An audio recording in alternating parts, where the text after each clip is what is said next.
We're looking at 2019 in review, issues that dominate the political landscape in Nigeria and what 2020 portends for Nigeria. And with us in the studio is Comrade Dagger Tola, the Democratic Socialist Movement Acting General Secretary. Dagger Tola, it's a pleasure having you on Sahara TV. Well, thank you very much. First call is to appreciate all of the efforts, from this end, and that Nigerians and indeed all humans all over the world are appreciative of this effort. This past period has been a very testing and trying moment for all of us, but we should all beat our chests, celebrate that we are alive, celebrate the fact that the struggle, the intensity, the experience that Nigerians have garnered all through the military dictatorship era is paying off. And there can be no better example than the arrest trial of Shure to point it out. And what is clear to even the regime is that this is not 1984. This is not 1984. As George Orwellian as this regime is currently, all of the struggles that have taken place are indications that Nigerians, as the Buhari regime cannot act in all form and in all manners as it did in 1984 in terms of, crushing, the rights of people, and that case remains a very text example, in spite of all of the refusals of the court orders, to have all of these detainees released. Ultimately, the conscience is pricked. And it is not just because it's a question of a change of heart, but it's the fact that Nigerians consistently, doggedly, through the courts and through the streets, and not just in Nigeria, in all parts of the world consistently, to continue to put this pressure on. And I think we are better for it. We are happier for it. And this, there can be no better examples to tell Nigerians, to tell working people and struggling people all over the world that we practically don't have any choice in this new 2020 to continue in our little efforts, to continue to garner our strengths and grow. Like the Yorubas will say, Bara Rubanleo, Marojumalo, because as the masquerade itself is tiring, so also, as those who they are chasing after are tiring, so also the masquerade is also what tiring. So we can't but give it up. Let's look at the judiciary in context, especially in 2019, in line with the way it has handled Shure, Dasuki, and El Zakzaki cases. How will you assess the Nigerian judiciary? Now, let me begin by, because in the context of all of this is a primitive attempt by the ruling elites to continue to hold on to power, to continue to think that things can continue the way they have continued. And in preparation for the general election in 2019, I know we'll return back to that in 2019, what the regime did, calculatively, primitive calculating, was to behead the chief judge of the Supreme Court. In making, permutation into the future as the post-election issues will emerge in relations, from the elections. And this signal, was hidden under a false pretense of battling against corruption among the judges. This is not to say that the judiciary is not corrupt, but a question of the pot calling the kettle black. In the case of the Buhari regime trying to take on the judiciary in this sense, it had other ulterior motives, and all of this were manifested when all the series of cases from the general election began to manifest themselves. But importantly, from that signal, was a wrong signal that was sent to the mass, of the people, that this was a regime that was ready to clean, the rot in the judiciary. But interestingly, we have seen that what the regime was interested in is to pound and beat the judiciary to a stage or to a state where the bench will pander to all of its whims and caprices. And we must see all of the various cases, from Dasuki, to El Zakzaki, to the trials of Shure and Bakari, as test case for the regime. But interestingly, the law, being an ass, at the same time also has the duty to continue to defend its elusive caption that it is the last bastion, of human rights and for the common what? For the common masses. So this pretense must also seen to what? To continuing. So in spite of all of this, and you ultimately see that, pronouncements were made by judges. And for the ruling elites, it didn't care any hoot, to listen to this pronouncement. And what this makes quite clear is it's all of those who pretendly tell us that we run a bourgeois democracy, we run a presidential system, we run a separation of government with all of the three arms, extremely independent. These are classic textbook classroom theoretical postulations that are far away from what is happening in the Nigerian social judiciary setting. The executive branch of government is, to use our own local parlance, runs itself as a supreme KBC authority. It pays the wages of the judges, it appoints these judges, and it dictates what is to be done at every point in time. But in spite of all of this, there is international law, there is morality, there is the entire struggle of the mass of the working people as constant basis of pressure, both on the judiciary and on the regime. And I think it is this pressure of the enlightened mass that has finally forced the hands of the regime and forced the judiciary, to ultimately, make all of those pronouncements positively, that has put the judiciary in a lot of positive light in relation to the cases of Dasuki and Showore. And I think as Nigerians, we must applaud this.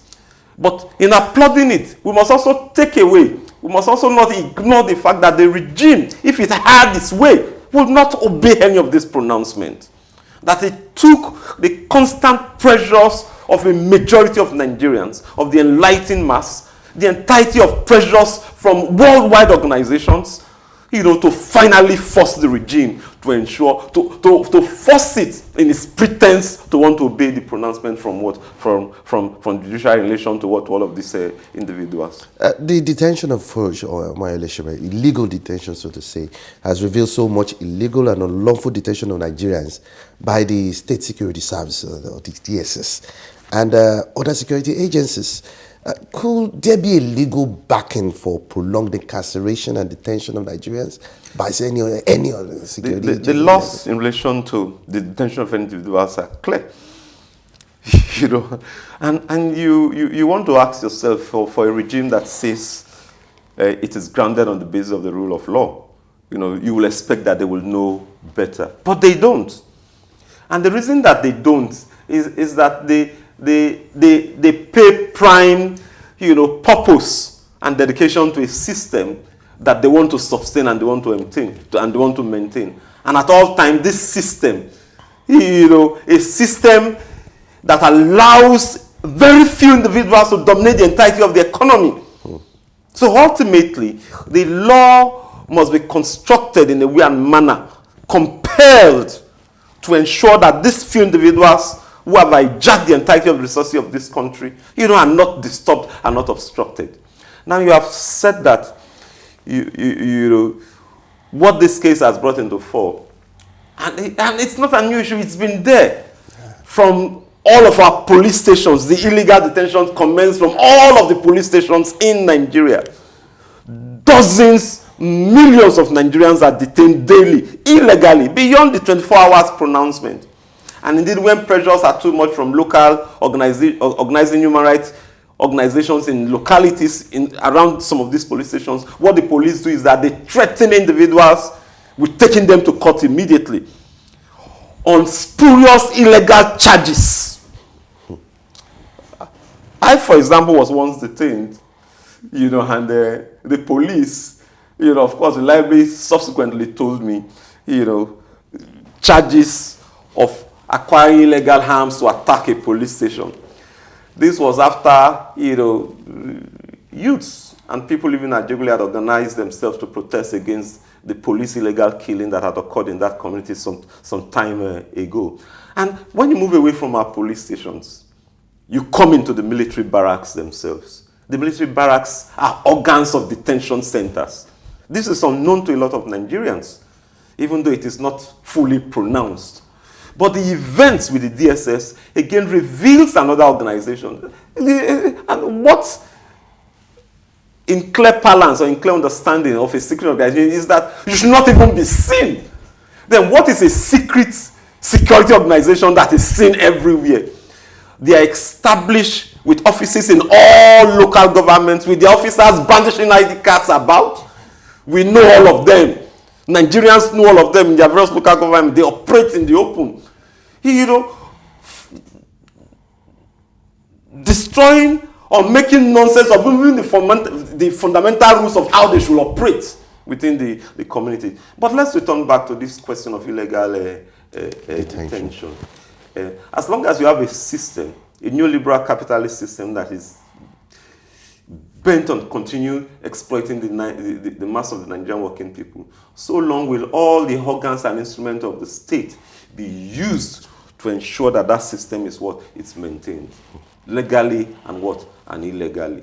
When they can't succeed legally, they resort to illegal means, still weighing and making use of all of the instruments of what of the state to bring this about. Earlier on, you talked about, briefly spoke about the elections, especially in 2019. We had the presidential elections and gubernatorial elections. And subsequently, we had the Kogi and Bayelsa election. It became a watershed. I mean, off-season in terms of the violence that occurred during those elections.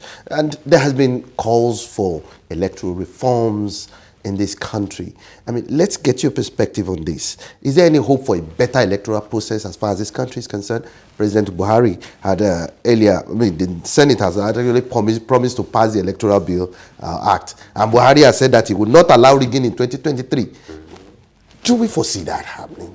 Well, let's return back to the elections because, and that is one key issue we can't ignore in relation to 2019, the manner in which the elections were conducted. In the background of an APC having won the election in 2015, having defeated an incumbent government.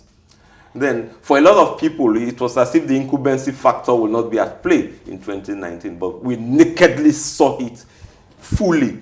The state, you know, all of the instruments of the state were wheeled. In Lagos, bullion vans were on the street. Where do bullion vans come from? They come either directly from the central bank or from commercial banks, privately owned by these same gangs of billionaires who lord and rule over the entirety of the economy. So in an election where bullion vans were on the street, you can begin to see the monetized nature of bourgeois elections in Nigeria. But no matter how you look at it, it's instructive that in this same Lagos, Nigerians, you know, gave a sample of what is possible in relation to the events in a place like Agor Palace or Kota, where Nigerians came against those who were paid by the same lords who lord themselves over all of us, you know, to snatch buses from, to snatch ballot boxes. And it's interesting that all of us have forgotten this incident. But as little as this incident is, it indicated that Nigerians can defend their votes. Nigerians can resist those individuals who want to ensure that their votes will not count. But again, what role did the state play? When Nigerians, with policemen practically with nothing, took stones to be able to retrieve a ballot box back, you know, to apprehend a ballot looter, the Nigerian police, led by no less an individual than the DPO itself of the police station, went and visited this individual in an hospital. This person was not handcuffed, was not subsequently arrested, to be interrogated as to why or how he attempted to snatch a ballot box. It's there. It's an event that Nigerians shouldn't think that we have forgotten. But we must take away from this incident the fact that the ruling elites, with their bullion vans, directly meaning that they are appropriating the entirety of the resources of this country to ensure that they have their ways. So when after 4 years you have released the Dasuki, who was commander-in-chief of disbursing the bullion van of 2015 to as many people as possible, who detains the man who brought out the bullion van in 2019. He has not committed any less offense than Dasuki, because the bullion van could not have been nothing else than the resources of this country, carted to be distributed to ensure that the elections, went into a particular direction.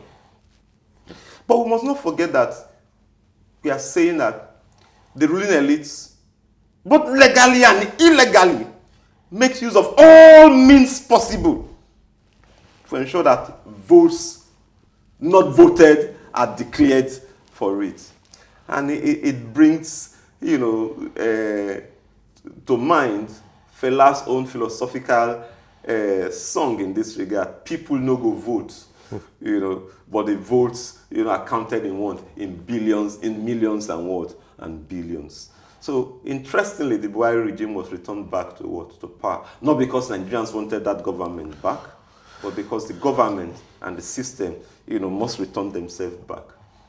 But I think, interestingly, the elections in November in Kogi and Bayelsa took us to a new height.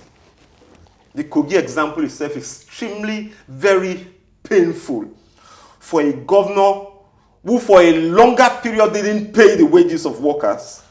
The entirety of the resources of the federal might was employed. And we must not easily forget that in celebrating this first victory, a woman was raced down. Not just caught. They went to her house, the PDP women leader, I think Mrs. Abu, the building was surrounded, patrolled, and burnt down.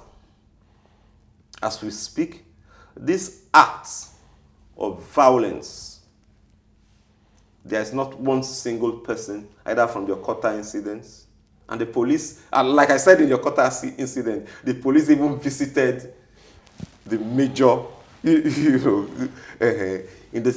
Kogi, not a single person has been arrested. So this points, there's a sense in which it could create in the minds of people that elections, bourgeois elections, are not the way to go. But we would entirely disagree with that. Because we must also tell ourselves that acquisition of arms is not the way to go. Because already Nigeria is experiencing an armed insurrectional movement as exists in the Islamic fundamentalist movement, Boko Haram. And this has not fundamentally addressed anything in terms of confronting the issues. There's a sense in which when the delusions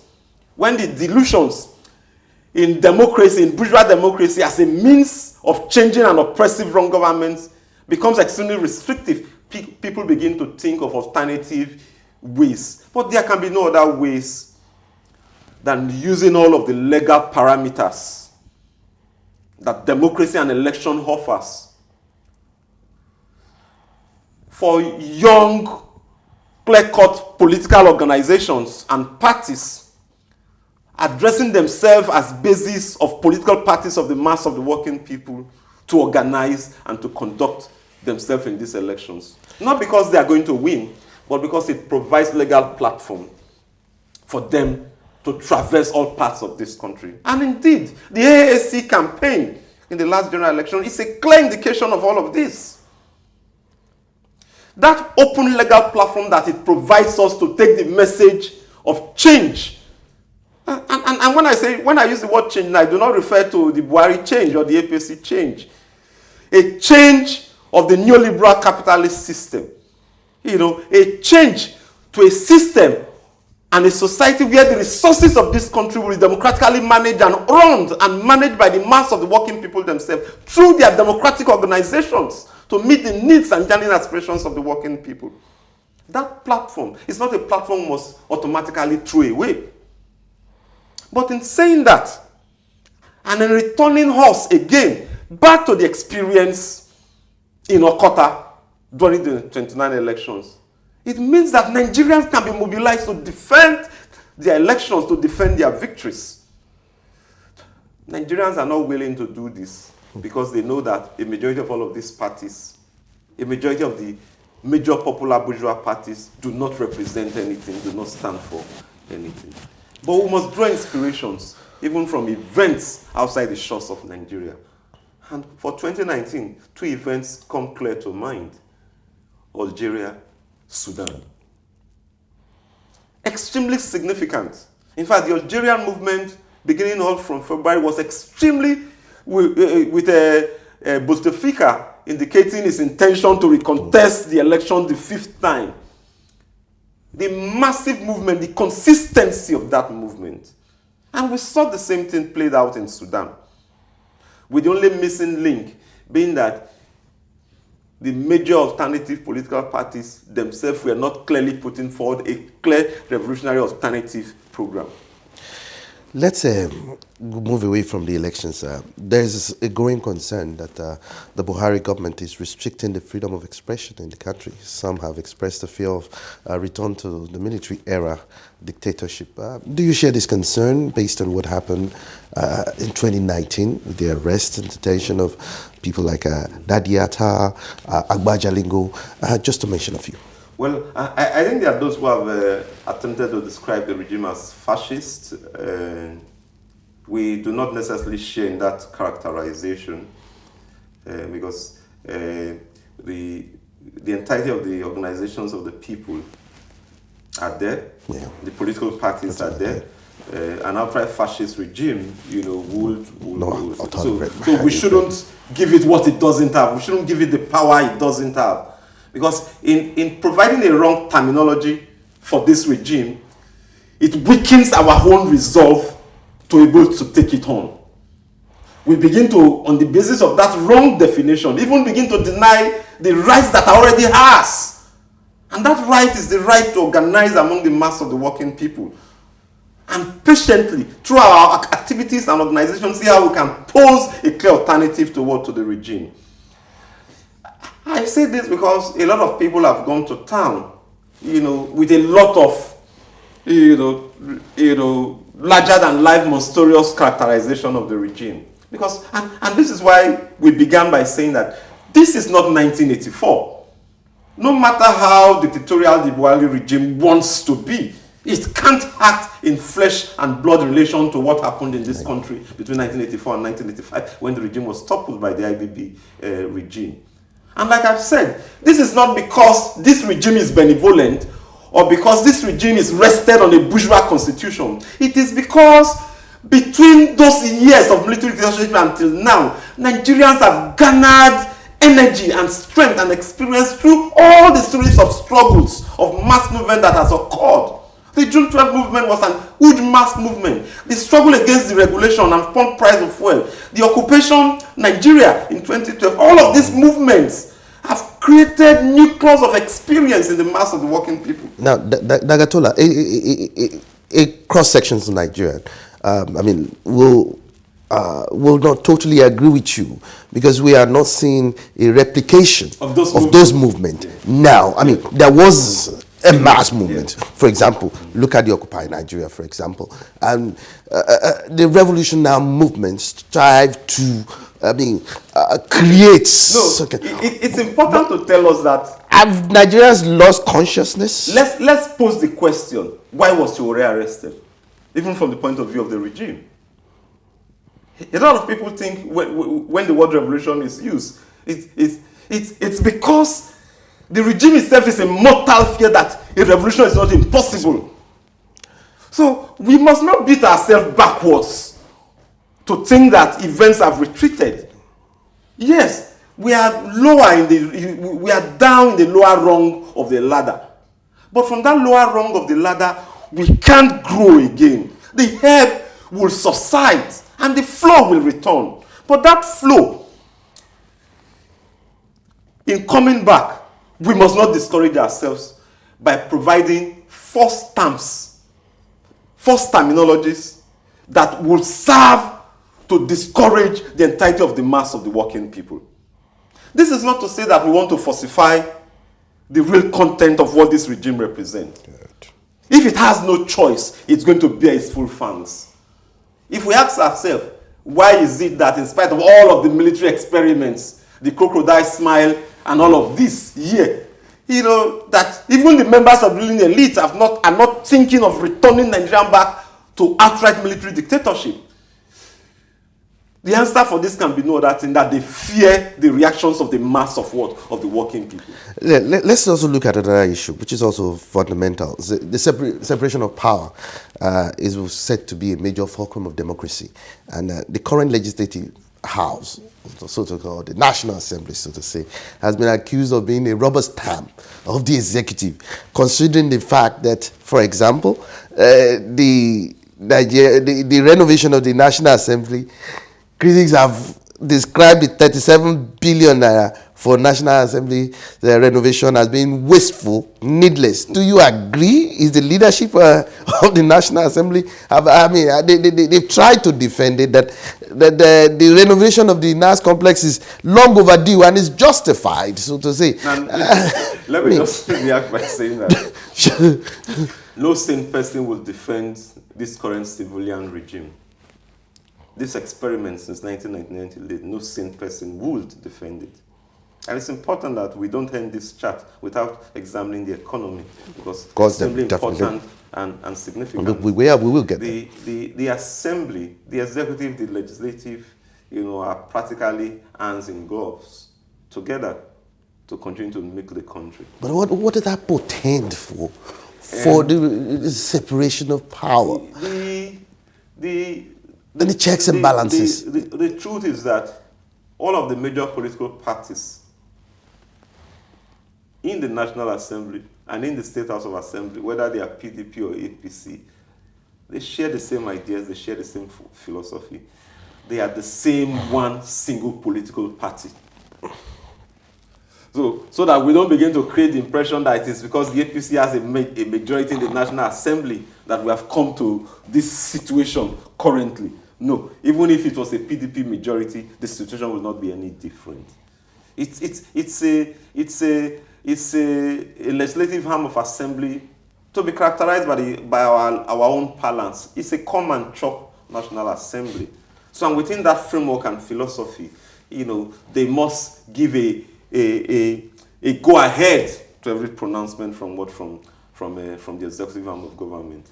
And in cases where there is pretense of disagreeing in public with the executive arm of government, becomes a ticket behind to negotiate for more largesse from the national cake from the executive arm of the government. And this is clearly demonstrated, by this bogus attempt to renovate the National Assembly.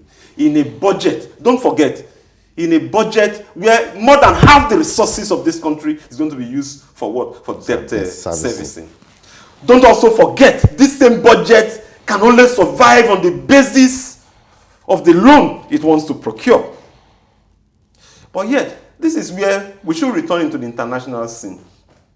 Because the 2020 budget, which the regime has gone to town applauding itself that for the first time in recent time, we now have a January-December budget. But Nigerians should not be deceived. The 2019 budget was a budget that has actually entirely been mismanaged on the basis of the election that was conducted on that period. So for them too, they needed to issue this budget very fast so that there will be more resources, for business as usual to continue. But it's significant to tell us that for a budget, that was pegged at $53 per barrel, you now have it selling for $70 per barrel. Additional income on the basis of the conflagration of events in the Middle East. And maybe we should use this moment to join everybody in the world to condemn, the killing of General Qasim Sulaiman. And in the same breath, because his killing is not any different from the same killing of Jamal Khashoggi, which the Saudi crown prince, plotted, and executed in Turkey, in the Saudi embassy in Turkey. But significantly for us as Nigerians, we are always at the losing end. Because if the pump price is low, internationally, the ruling elite tells Nigerians that the economy is in a spin crisis. And as a consequence, it launches, austerity measures and attacks against the people. With price increase to $70 again now. Already the papers have told us that the country is now spending 1.8 billion for debts. For oil, what do they now call it now? For oil subsidy. And what this means for us is that this money that is taken in again is going to be another opportunity, for fuel price, for the pump price again to be increased. Yesterday already, or just last week, the government has announced the possibility of a new increase in electricity tariff. Ignoring the fact that the last electricity tariff, a court judgment was pronounced against it. For discos and electricity private companies that are not providing electricity, what is the basis of approving, additional increase in electricity tariff? At the same time, government has procured series of loan facilities on the strength of its own name as collaterals for all of these discos, for all of these private electricity organizations, without an increase in electricity generation for the country. So ultimately, we are in a situation where, as much as a lot of us want to say that it's a new year, as much as we want to greet and congratulate all of us that we are alive and that things are going to get better, but the truth is that the economic indices are that things are going to get worsened. Before we conclude, let me get your perspective on this $30 billion loan by the Buhari government. Some have described it as a trap into a debt crisis, while to pro-government supporters, they believe that it's a move towards economic growth for this country. If one begins to beg the question, has Nigerians' lives been better off in after the past? And exactly, and considering the infrastructure facilities that is even dilapidated, so to say. Now let me say that we are already living in a debt trap, which has mortgaged this country 20 years down. So this new loan is a continuation, of that mortgage, of that imprisonment, of the hopes and aspirations of the mass of the working people. But again, too, as Marxists, as socialists, we have a duty to tell ourselves and to tell Nigerians that hope is not lost. And that hope is that a new Nigeria is possible, but not as defined as from the point of view of the ruling elites. Yes, in Nigeria, where the entirety of the resources of this country, can be used to develop this country is. We should be happy and grateful that this country is rich. And on the basis of this wealth, with the appropriate social democratic socialist system, with the commanding sectors of the economy nationalized, that we can begin to feed the resources of this country for the development of this country. I've just made mention of the fact that the regime is already making calculations behind the scene to see how the question of the pump price of fuel be raised before Nigerians again in the coming recent future. It has won an election. It is confident that that can be done. Buhari is not seeking for a second term. So the IMF and the World Bank will put all of the necessary pressure on the regime to ensure that those steps are taken. But the truth is that these loans ultimately will not trickle down to the mass of the working people. And you have rightly identified there's a need for huge infrastructural development. On what basis, after the end of the Civil War, was the Gowon regime able to carry out all of the huge infrastructure development that occurred in all parts of the country? It was not on the basis of any loans. People will say on the basis of an oil boom. Has this country not had repeated oil booms? Are we not going to experience a new one now? So it is possible on the basis of the resources of this country to carry out all of the infrastructure development in education, in aviation, in all key sectors, to improve manufacturing and industry, and end the monster of the mass unemployment of young people in this country. That in itself is the bane of creating the huge social crisis of crime and violence in all of our communities, in all parts, in all the geopolity of the country. And the way to go is that more and more of all of us, as people who think differently, all of the young political parties, the Socialist Party of Nigeria, the AAC, and other political parties who think in terms of the alternative clear ideology of mobilizing and using the resources of this country must begin to think of acting collectively together. On the strength of that collectively togetherness, launch a program to the mass of the working people that will put up the key cardinal issues that confront our people. Education, one and first and foremost, that education can be free from primary school level. And without education being free, how do you end the question of the mass illiteracy in a place like the northern part of this country with young people not going to school? How do you end the army of Almajiris on the street? And this is where those who tell us that capitalism, neoliberal capitalism, is the way forward. Because with capitalism, two things come first: greed and profit. And greed and profit are permanently opposed to using the resources of Nigeria collectively to benefit the mass of the working people. So the task before all of us is how we must simplify a manifesto of the mass of the working people, launch it with the entirety of our energy, with the entirety of all of our experience, and the entirety with all of the best quality of individuals that Nigerians respect. The Tunde Bakaris. I was actually exactly. I was actually going to ask you that, because I mean he made the statement that Buhari should decide who his successor should be. Despite the fact that the presidency has said that Buhari will not single-handedly determine who his successor will be. I mean, what's your reaction to that? Those who are looking to come into power on the basis of the endorsement of the regime, cannot be a regime that will defend the interests of the mass of the working people. The place to begin with is that we must simplify our manifesto. Education can be free. The necessary quality housing can be put in place in all parts of this country. The necessary road network can be put. Oil, new refineries can be built. Because it's important. On the agenda of this regime is not the question of building new refineries. When we simplify all of this program, present it before the mass of the working people, patiently, and we must be patient with the mass of our people. We don't join those who think that Nigerians have lost their conscience, or Nigerians are not ready to struggle, or Nigerians are lazy. No. We have gone beyond that fallacious position of the 70s, of the 80s, that Nigerians are afraid. Not with Boko Haram, not with the series of mass movements that have occurred.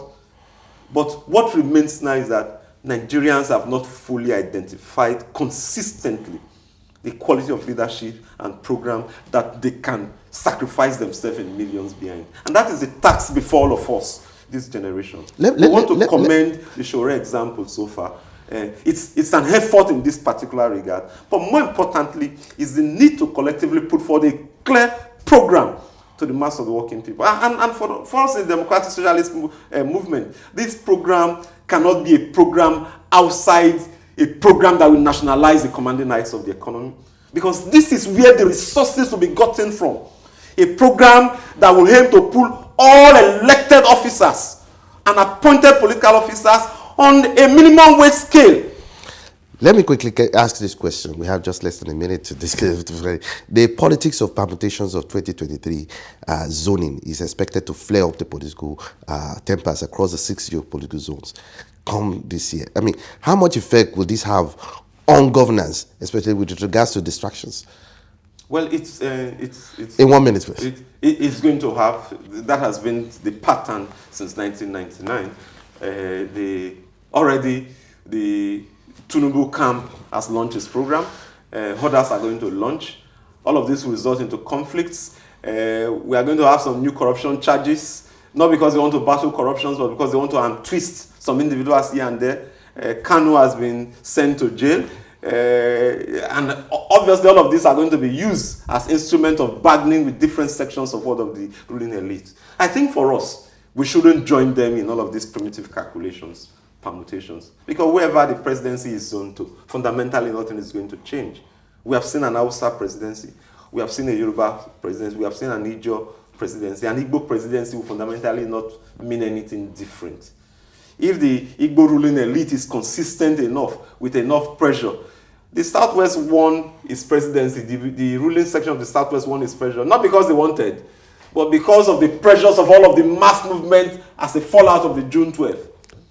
So the Igbo ruling elite, the northern ruling elite or the major ruling elite in the country don't see them as a serious section. I guess we're going to talk more about it in another forum. Thank you very much, Dagger Tola, for insightful analysis.